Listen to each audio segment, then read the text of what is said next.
అప్పుడు హిజ్రాల్ అన్నా కానీ ట్రాన్స్జెండర్ అన్న వర్డ్ కొత్త నాకు కూడా, నేను హిజరాలమనే చెప్పేదాన్ని. అప్పుడు జాబ్ చేసేటప్పుడు నాకు అనిపించింది ఏంటంటే ఎవరికి వాళ్ళు అడుక్కుంటూ ఇంట్లోనే పడుకుంటే ఎప్పుడు సమాజం మనని గుర్తిస్తుంది అన్నటువంటి క్వశ్చన్ నన్ను చాలా నిద్రపోనివ్వలేదు చాలా రోజులు. అప్పుడు పోలీస్ డిపార్ట్మెంట్, అన్ని డిపార్ట్మెంట్స్, అప్పుడు 53 శాఖలు ఉండేవి మనం ఏపీలో ఉన్నప్పుడు. 53 శాఖలకి సెన్సిటైజేషన్ ప్రోగ్రామ్ ఒకటి చేయాలి. హిజ్రాగా నేను వెళ్ళి ప్రోగ్రామ్ చేసినప్పుడు ఇంగ్లీష్లో ఒక హిజ్రా మాట్లాడుతుంటే వింతగా చూసేవాళ్ళు ఐఏఎస్ ఆఫీసర్స్.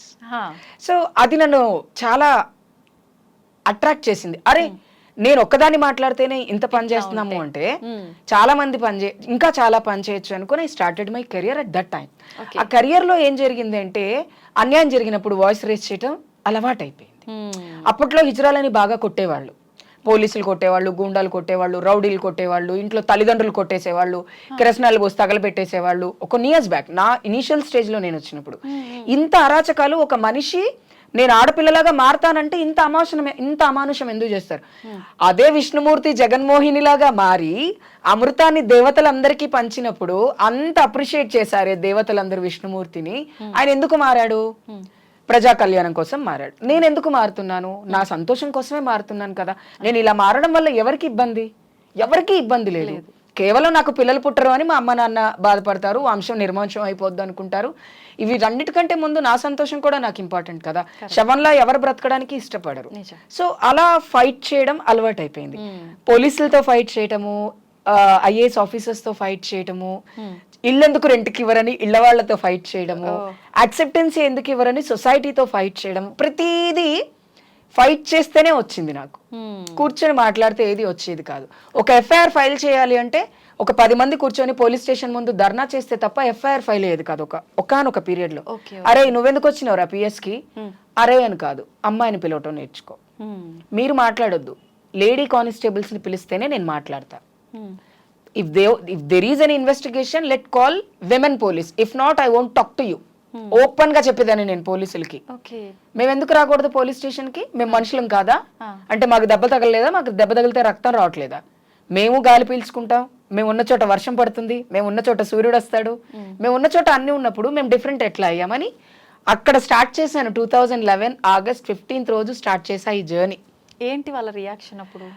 అంటే చాలా మంది యాక్సెప్టే చేశారు. ఈ రోజు ఇంతమంది ట్రాన్స్ మహిళలు బయటకు వచ్చి కొంతమంది ఉద్యోగాలు చేస్తున్నారు, కొంతమంది సెల్ఫ్ ఎంప్లాయ్మెంట్లో కొంత బిజినెస్ చేస్తున్నారు, కొంతమంది మోడలింగ్ ఫీల్డ్లో ఉన్నారు, కొంతమంది ఇన్స్టాగ్రామ్లో ఉండి కొలాబరేట్ చేసుకుని లైఫ్ని లీడ్ చేసేవారు. అంటే చాలా రకాల ఉపాధులు పెరిగినాయి, కమ్యూనిటీ కూడా పెరిగింది, యాక్సెప్టెన్సీ పెరిగింది సొసైటీలో. అమ్మా నాన్న వాళ్ళు పోనీలే 10 సంవత్సరాల తర్వాత చాలా మంది నాకు మెసేజ్ చేశారు, మీ ఇంటర్వ్యూ చూసాక మా ఇంట్లో వాళ్ళు ఒప్పుకున్నారు అక్క, మీ ఇంట్లో వాళ్ళు మా ఇంట్లో వాళ్ళు ఒప్పుకున్నారు మమ్మీ, మా మమ్మీతో ఒకసారి మాట్లాడండి. ఎందుకు అంటే నేను ఒకటే చెప్తా, తల్లిదండ్రుల సపోర్టు కమ్యూనిటీకి చాలా అవసరం. మీరు మమ్మల్ని వదిలేయడం వల్లే మేము రోడ్డు మీద అడుక్కుంటున్నాం. అదే మీరు చదివిస్తే, నాకు ఒక అన్నయ్య ఉంటాడు, ఇంట్లో ఒక తమ్ముడు ఉన్నాడు, నాన్న ఉన్నాడు, నాకే చిన్న ప్రాబ్లం వచ్చినా నేను మా అమ్మ నాన్నకు చెప్పుకోగలుగుతా. ఒక ఫ్యామిలీ అనేది లేకపోతేనే మనం ఎందుకు పనికిరాని వాళ్ళం అయిపోతాం అని. కాబట్టి నేను అప్పటి నుంచి ఆ జర్నీ ప్రతిదీ ఫైటే. ఈ మధ్య ఫైట్ చేయట్లేదు, ఎందుకంటే మొన్న తెలంగాణలో గవర్నమెంట్ మారిన తర్వాత రేవంత్ అన్న గారిని కలిసినప్పుడు వి వాంట్ ఇండిపెండెన్స్ అని రాసిచ్చా నేను. వాట్ ఇస్ దిస్ అన్నాడు, మాకు స్వతంత్రం కావాలి అన్నా. అదేంటమ్మా స్వతంత్రం ఎందుకు కావాలి అంటే, స్వతంత్రం వచ్చి ఇన్ని సంవత్సరాలైనా మన రాష్ట్రంలో బ్రతకడానికి మాకు స్వేచ్ఛగా ఉద్యోగం చేసుకోవడానికి లేదు, స్వేచ్ఛగా తల్లిదండ్రులతో బ్రతకడానికి లేదు, స్వేచ్ఛగా చదువుకోవడానికి లేదన్నా, అందుకనే నాకు స్వతంత్రం కావాలి అని ఫస్ట్ నేను రాసింది అదే, we want independence in Telangana state. తర్వాత పెద్ద లిస్టే ఇచ్చాను అనుకో. వాళ్ళు అంత సర్ప్రైజ్ అవ్వడానికి కారణం ఏంటి అంటే, మా బ్రతుకు తెరువులు బాగోలేవు కాబట్టి నేను స్వతంత్రాన్ని కోరుకుంటున్నాను. Let's see what comes out. అది అక్కడ కూడా చూసారో ఎంత మనం డిఫరెంట్ గా మాట్లాడితే తప్ప జనాలు మనని యాక్సెప్ట్ చేయరు. అంటే అందరూ మాట్లాడినట్టు తిన్నావా, ఉన్నావా, పడుకున్నావా, తెల్లారిందా కాకుండా కమ్యూనిటీకి ఏం కావాలో the bullet point should be there. అందుకే నాకు గొడవ పట్టడం అలవాటు అయిపోయింది. హత్యలు జరిగినప్పుడు కేసులు కావు, ఎఫ్ఐఆర్లు కావు. రీసెంట్ గా మన ఫతేనగర్ లో ఒక మర్డర్ అయ్యింది చూసాము. షీలా అని ఒక ట్రాన్స్ విమెన్ ని నరికి చంపేశారు. దొంగలు దొరకడానికి 3 రోజులు పట్టింది. అందులో కొంతమంది దొంగలు ఇంకా దొరకలేదు. సో దీనికోసం ఫైట్ చేయాలి. డిపార్ట్మెంట్ దగ్గరికి వెళ్ళి సార్ ఏమైందంటే రేపురా ఒక 100 మందిని తీసుకుని వెళ్ళి పిఎస్ ముందు కూర్చోబెట్టి సార్ ఏమైంది అని అడిగినామనుకో, ఆయన ఒక 10 నిమిషాలు మనకు టైం ఇస్తారు ఫస్ట్. ఎందుకు అంటే వాళ్ళకున్న పరిధిలో ఏ న్యూసెన్స్ జరిగినా పైన నుంచి వాళ్ళకి సిపి దగ్గర నుంచి కాల్ వచ్చి ఏం జరిగింది పిఎస్ ముందు అంటారు. Everything is under CC surveillance. ఖచ్చితంగా ఏదో ఒక హడావిడి ఉండాలి. హడావిడి చేస్తేనే పనులు అవుతాయి. అది న్యాయమైన పని కోసం హడావిడి చేయాలి, తప్పులు అన్యాయమైన పని కోసం కాదు. అవును అవును. సో అట్లా చేస్తాను. ఓకే, మొత్తానికి మీ లైఫ్ లో జరిగిన కొన్ని సంఘటనల వల్ల ఇలాంటి డెసిషన్స్ తీసుకున్నారు. ఇంకేమైనా సంఘటనలు మీ నాంపల్లి సెక్రటేరియట్ ఎదురుగా రాత్రి 11:30కి 2014లో తెల్లవారితే లలిత కళా తోరణంలో దే వాజ్ ఏ హిజ్రా సమ్మేళనం. ఓకే, మేలుకొలుపని ఒక ప్రోగ్రామ్ చేస్తున్నారు. కోఆర్డినేటర్ కదా నేను, వేరే స్టేట్స్ నుంచి అందరు వస్తారు. లేట్ నైట్ అయిపోయింది.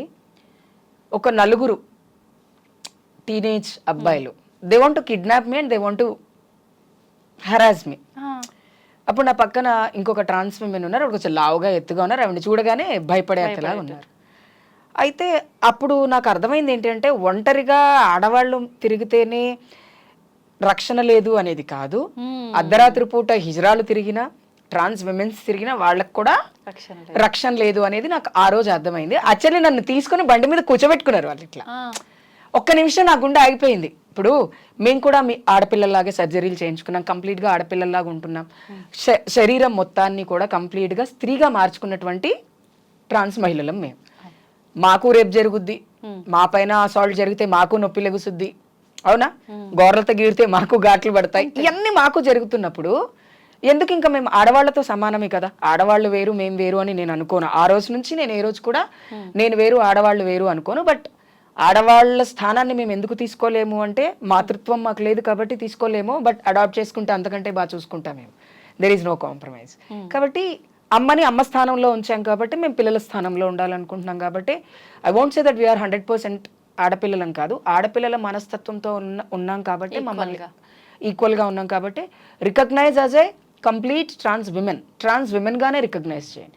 ఆ రోజు భయపడ్డాను. ఆ భయం ఎవరికి కలగకుండా ఉండడం కోసం అన్ని పోలీస్ డిపార్ట్మెంట్స్లో అప్పుడు ఒక మీటింగ్ చేశాను. ట్రాన్స్ మహిళల పైన కూడా రేపులు జరుగుతుంటాయి, మీరు ఆ రేపుల పైన కన్సిడర్ తీసుకొని మీరు ఈసారి ఎవరైనా ట్రాన్స్ మహిళలు వస్తే వాళ్ళకి రేప్ జరిగిందని ఎఫ్ఐఆర్ ఖచ్చితంగా చేయాలి. ఎలా చేయాలి?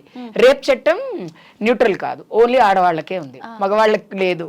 మీకు ఎలా తీసుకోవాలి ఆడవాళ్ళలాగా అంటే అప్పుడు చెప్పాల్సి వచ్చింది, సార్ మేము సర్జరీలు చేయించుకుంటాం, మేము వర్జినోప్లాస్టీ సర్జరీలు చేయించుకుంటాం, మేము కూడా మా బాడీలో బ్రెస్ట్ ఇంప్లాంటేషన్ చేయించుకుంటాము, కాబట్టి మేము కూడా ఆడపిల్లలాగే మా పైన కూడా అత్యాచారం చేయడానికి అవకాశం 110% ఉంది, కాబట్టి మీరు ఈ రేప్ అనే దాన్ని కన్సిడర్ చేయాలి అని. అప్పటి వరకు నాకు రేప్ జరుగుతుందని నాకు తెలియదు, అంటే ట్రాన్స్ మహిళలకు రేప్ జరుగుతుందని నాకు తెలియదు. Okay okay. అలా ఒక మనిషి అప్పుడు సీసీ కెమెరాలు కూడా లేవు. 2013-14లో ఉంటే ఇట్ వాజ్ లైక్ వెరీ, అది సెక్రటేరియట్ ఎదురుగానే ఉన్నా నేను, ఎక్కడో కూడా లేను. వచ్చి అలా ఎత్తుకున్నారు అంతే. ఆవిడ గొడవపడి నన్ను మళ్ళీ తీసుకున్నారు. ఆవిడ తీసుకోగలిగారంటే ఆవిడకున్న స్టామినాలో ఆవిడ తీసుకోగలిగారు. అదే ఒక్కదాన్ని ఉంటే నెక్స్ట్ డే ఏమొచ్చింది, ఎక్కడో ఒక చిన్న న్యూస్ పేపర్లో, ఇప్పుడు సోషల్ మీడియా అంత ఇన్ఫ్లుయెన్స్ గా లేదు, ఎక్కడో ఒకసారి హిజ్రాను దారుణంగా అత్యాచారం చేసి చంపిన పురుషులో మగవాళ్ళు అని వేసేవాళ్ళు. సో అట్లాంటివి ఏవి కాకుండా ఉండడం కోసం కూడా చాలా స్ట్రగుల్ చేశాను నేను. ఎందుకు అంటే ఒకటి, మన పైన జరిగిన అత్యాచారం కంటే వేరే వాళ్ళ పైన జరిగే అత్యాచారాల గురించి ఎందుకు ఎక్కువ మాట్లాడాల్సి వచ్చింది అంటే కమ్యూనిటీ ఎక్కువ సెక్స్ వర్క్ మీద డిపెండ్ అప్ అయ్యింది, అవునా? ఆ సెక్స్ వర్క్ అనేది ఎక్కడ, చీకట్లల్లో, చెట్లల్లో, ఏదో 5 స్టార్ హోటల్స్లో చేయరు. వీళ్ళంతా రోడ్ల మీద నిలబడి ఆ సెప్టిక్ ట్యాంకుల పక్కన, కాలువల పక్కన, మురికి కాలువల పక్కనే నించుంటారు. పోయి సైబర్ టవర్స్ ముందు అయితే నిలబడి చేయరు, అదందరికీ తెలుసు. ఎక్కడైతే పబ్లిక్ చీకటిగా ఉంటుందో చీకట్లోనే బ్రతుకుతాం కాబట్టి మేము ఆ చీకట్లోనే చేస్తారు కాబట్టి అక్కడ ఎన్నో దారుణాలు జరుగుతాయి. బియర్ బాటిల్స్తో కొట్టేస్తారు, రాళ్ళు రువ్వేసి వెళ్ళిపోతారు. ఎందుకు వెళ్ళిపోతారు తెలుసా? ఎంత అని అడిగినప్పుడు 200, 300, 500 మన అందాన్ని బట్టి మనం చెప్పుకుంటాం. ఎవరి రేట్ వాళ్ళే ఫిక్స్ చేసుకుని ఉంటారు కాబట్టి నా దగ్గర 100 ఉన్నాయి చేయవు అంటే, లేదు చేయను అన్నప్పుడు ఎందుకు చేయవే అని రాయితో కొట్టెళ్ళేవాడు ఉంటాడు. బాగా తాగొచ్చి వాడు 1000 రూపాయలు ఇచ్చినాక కూడా వాడిని భరించలేం మనం. Sex work is not a simple thing. తెలవని మనిషితో మనం ఫిజికల్ గా మూవ్ అవటం అంటే వాడు ఏం చేస్తాడు అనేది మనకు తెలియదు కాబట్టి చాలా కష్టమైనటువంటి పని. తాగొస్తాడు, వాడేం చేస్తాడు, అంతా అయిపోయిన తర్వాత ఏదో ఒక చోట వాడికి కోపం వచ్చో, నువ్వు నన్ను ముట్టుకొనివ్వలేదు, నన్ను ముద్దు పెట్టనివ్వలేదు అని బీర్ బాటిల్ తలపైన కొట్టి వెళ్ళిపోతాడు. అదే బీర్ బాటిల్తో పొడిచి వెళ్ళిపోయిన వాళ్ళు కూడా ఉన్నారు. ఈ క్రైమ్స్ అన్ని జరుగుతున్నాయి కాబట్టి ఈ క్రైమ్స్ పైన సెన్సిటైజేషన్ జరగాలి అని ఒక ఉద్దేశము. రేపులు అయితే ఆల్రెడీ జరుగుతున్నాయి, మీరు చూసారు రీసెంట్గా వైజాగ్లో రేప్ జరిగింది. రేప్ని ఎలా కన్సిడర్ చేయాలంటే నాకు ఇష్టం లేకుండా నన్ను ముట్టుకున్నా రేపే అంతే కదా. అది నాకైనా సరే, మీకైనా సరే, మగవాళ్ళకైనా సరే, వాళ్ళకు కూడా అంటున్నారు కదా. కాబట్టి అందరినీ కన్సిడర్ చేద్దాం మనం, ఎందుకు తక్కువ చేయకూడదు ఎవరిని, అది యూనిక్ సెక్స్ గా తీసుకుంటే. కాబట్టి ఈ కష్టాలన్నీ జరగకుండా ఉండడం కోసమే నేను ఎక్కువ మాట్లాడటం. అండ్ ఇంకోటి, ఎవరైనా పోలీసులతో మాట్లాడేటప్పుడు మనం తెలుగులో మాట్లాడితే ఒకప్పుడు వాల్యూ ఉండేది కాదు. అవును అవును, మనం ఇంగ్లీష్ లో మాట్లాడితే ఇది ఎదురు చదువుకొని వచ్చింది, చాలా తెలుసు, జాగ్రత్తగా మాట్లాడాలి అని. అందుకనే ఎడ్యుకేషన్ కూడా అంతే ఇంపార్టెంట్ మనకి. ఓకే, ఏం చెప్తారు మీరు అంటే ట్రాన్స్ ఉమెన్లకు కానీ ట్రాన్స్ జెండర్లకు కానీ ఏం చెప్తారు మీ side నేను నుంచి? ట్రాన్స్ ఉమెన్స్కి ఒకటే చెప్తాను, ప్రతి చోట కమ్యూనిటీ తప్పు చేస్తుంటే కమ్యూనిటీని తప్పు చేయట్లేదు, మా వాళ్ళు ఈ తప్పు చేస్తున్నారు ఆ తప్పు చేస్తున్నారు అని శుద్ధపూస మాటలు నేను మాట్లాడదలుచుకోలేదు. తప్పు చేసేవాళ్ళు తప్పులు చేయడం మానేయండి, మైగ్రేట్ అయిన వాళ్ళని తెలంగాణలో రానివ్వకండి. అండ్ ఈ రౌడీలు, ఈ గూండాలు ఎవరైతే మారువేషాల్లో వచ్చి మీ దగ్గరకు వచ్చి చీరలు కట్టుకొని విగ్గులు పెట్టుకొని దొంగతనాలు చేస్తున్నారో వాళ్ళు మీరు ఎంకరేజ్ చేయకండి. అప్పుడు కమ్యూనిటీకి ఒక మంచి పేరు వస్తుంది. ఇప్పుడు ఆల్రెడీ ప్రభుత్వం చాలా సీరియస్గా ట్రాన్స్ కమ్యూనిటీ కోసం పనిచేయాలి అని అనుకుంటుంది. ఆల్రెడీ హానరబుల్ చీఫ్ మినిస్టర్ గారు నామినేటెడ్ పోస్ట్ ఇస్తామని 2019లోనే చెప్పారు, నాకే చెప్పారు, నన్నే కూర్చోబెట్టి చెప్పారు. అవునా? ఇంత జరుగుతున్నప్పుడు మనం కాస్త మారటంలో తప్పులేదు. మనం మారిన తర్వాత ప్రజల్లో మార్పు కోరుకోవాలి తప్ప మనం అలాగే రాళ్ళలాగా రప్పల్లాగా బావిలో కప్పల్లాగా ఉంటూ ప్రజలు మారాలి అంటే మారు. మీరు మారండి, మీతో పాటు ప్రజలు మారుతారు. And please respect every gender. And మీ పేరెంట్స్తో మీరు ఉండి, మీ పేరెంట్స్తో ఉంటూ చదువుకొని మంచి లైఫ్ని లీడ్ చేయడానికి మ్యాక్సిమం ట్రై చేయండి. అంతే తప్ప పేరెంట్స్ తిట్టారు కొట్టారు అని వాళ్ళ మీద అలిగి వచ్చి ఈ హిజరా మాఫియాలో పడి మీ లైఫ్ని పాడు చేసుకునే కంటే కాస్త ఓపిక, కాస్త సహనం, కాస్త మైండ్ కంట్రోల్ ఉంటే లైఫ్ బాగుంటుంది.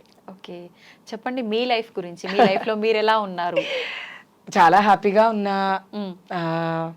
అప్పుడప్పుడు నన్ను నేను మిస్ అవుతున్నాను అనిపిస్తుంది నాకు.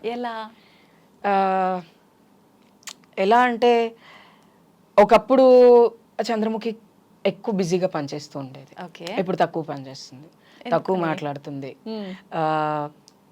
అని నన్ను నేను మార్పు మరి విసిగిపోయాను. నేను విసిగిపోయాను, ఫైట్ చేసి కమ్యూనిటీ చేంజ్ అవ్వట్లేదు. అండ్ యాక్సెప్టెన్సీ ఎంత పెరుగుతుందో క్రైమ్ రేట్ అంతే పెరుగుతుంది. కాబట్టి ఎక్కడో ఒక చోట నేను కొంచెం తగ్గా, అది కొంచెం మిస్ అవుతున్నాను తప్ప ఐఎమ్ ఎంజాయింగ్ మై లైఫ్.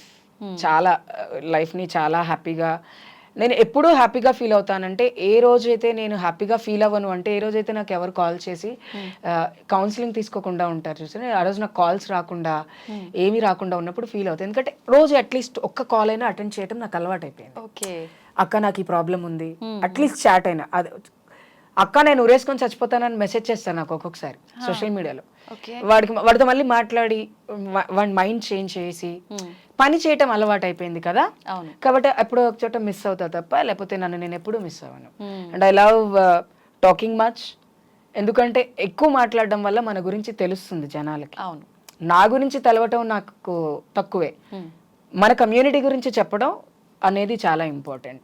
ఎంతసేపు నేనేం చేశాను నువ్వేం చేసావు అది కాదు, కమ్యూనిటీకి ఉన్న సమస్య ఏంటి, ఇప్పుడు అదే ఇంపార్టెంట్ కదా.